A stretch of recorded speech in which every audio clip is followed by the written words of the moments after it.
Et alors que le dérèglement climatique s'accélère, on se souvient il y a quelques mois de l'émoi provoqué par l'attribution à l'Arabie saoudite des Jeux asiatiques d'hiver.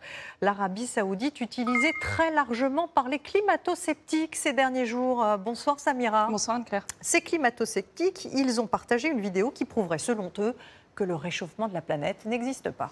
Du jamais vu depuis 100 ans, d'après ces internautes, Anne-Claire, de la neige tomberait en Arabie Saoudite en ce moment.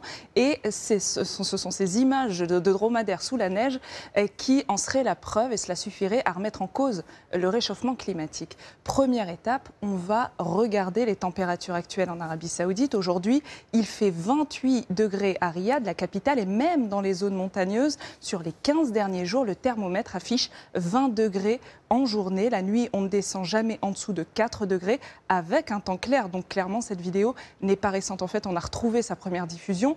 Elle date de 2 ans. En février 2021, la presse saoudienne titrait sur cette tempête appelée Joyce. Elle frappait notamment la région de Tabouk. Tabouk, c'est une ville dans le nord-ouest du pays. Et alors, est-ce que c'est exceptionnel de la neige en Arabie saoudite? C'est rare, mais ce n'est pas exceptionnel. Le pays a connu d'autres tempêtes pendant l'hiver 2013 notamment, et puis plus récemment, l'an dernier.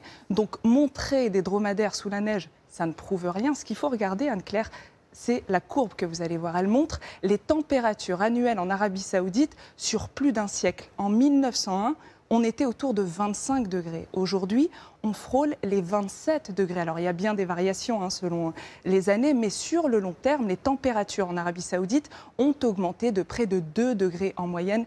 Et ça, c'est considérable, Anne-Claire. La météo du quotidien et l'évolution du climat, ça n'a rien à voir. Et ce n'est pas parce qu'il y a un épisode de grand froid que le réchauffement climatique n'existe pas. Et les climato-sceptiques font régulièrement exprès de confondre les deux.